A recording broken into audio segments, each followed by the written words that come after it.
오늘 말씀은 마태복음 8장 14절부터 22절까지의 말씀입니다. 예수님께서 베드로의 집에 들어가사 그의 장모가 열병으로 앓아 누운 것을 보시고 그의 손을 만지시니 열병이 떠나가고 여인이 일어나서 예수님께 수종들더라. 예수님을 대접하더라. 저물매 사람들이 귀신 들린 자를 많이 데리고 예수님께 오거늘 예수님께서 말씀으로 귀신들을 쫓아내시고 병든 자들을 다 고치시니 앞에서 백부장의 종을 말씀으로 낫게 하신 것처럼 예수님께서 직접 어루만지시기도 하지만 특별한 경우가 아니면 대부분 다 말씀으로 이렇게 귀신도 쫓아내시고 병든 자들을 고치셨습니다. 말씀으로 이렇게 능력이 나가는 것, 우리도 오늘날도 하나님의 말씀, 예수 그리스도의 말씀, 거기에 능력이 있다는 생각을 하고 그 말씀을 부지런히 읽고 듣고 그대로 행하기 위해서 애를 쓰는 사람들이 되어야 하겠습니다. 이는 선지자 이사야를 통하여 하신 말씀에 우리의 연약한 것을 친히 담당하시고 병을 짊어지셨도다 함을 이루려 하심이더라. 예수님께서 무리가 자기를 애워싸는 것을 보시고 건너편으로 가기를 명하시니라.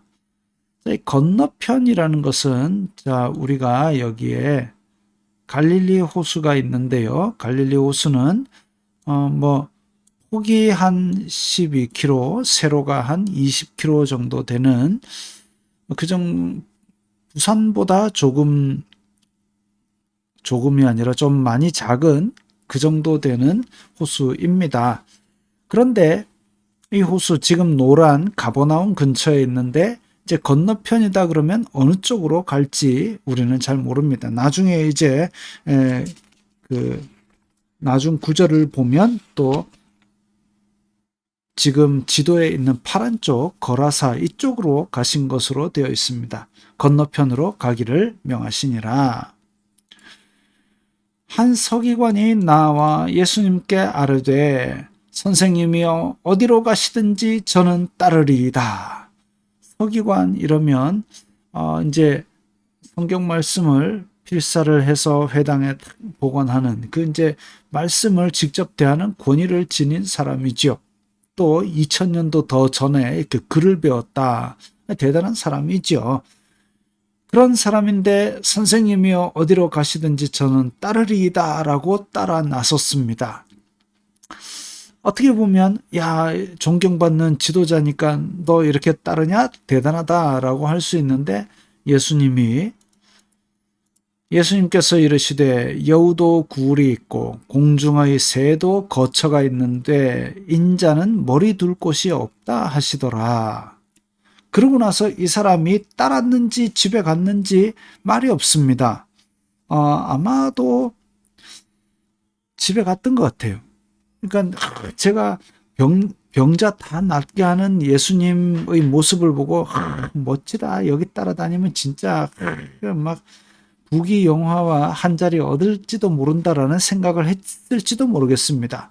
그리고 제가 따라 나서겠습니다 한 것 같아요.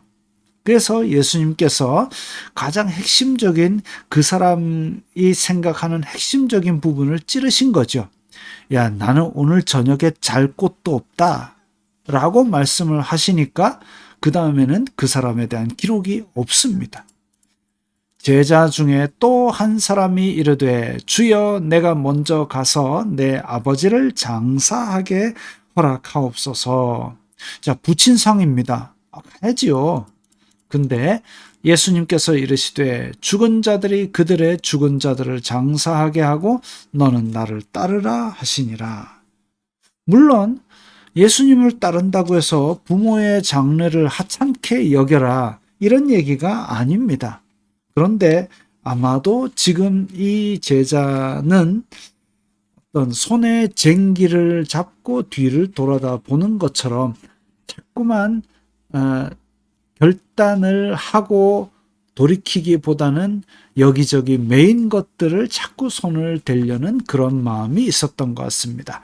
그래서 그 이후에 아무런 기록이 없는 것으로 보아 이 제자도 그 이상 따르지 않은 것이 아닌가라고 생각할 수 있습니다. 우리가 생각할 것은 가장 화려하고 멋진 모습만 보고 예수님을 따르려는 그런 마음, 혹은 세상 것들을 그대로 다 머뭇거리고 있으면서 따른다고 얘기하려는 마음, 그런 것들이 아니다 이거죠. 집도 없고 고달픈 삶이 있을지라도 아무도 알아주지 않더라도 아골골짝 빈들어라도 저는 따라가겠습니다라는 그런 마음, 또 과감하게 이전 것을 버리는 그런 결단하는 마음, 이런 것들이 예수님을 따를 때에 우리가 필요한 것들이 되겠지요.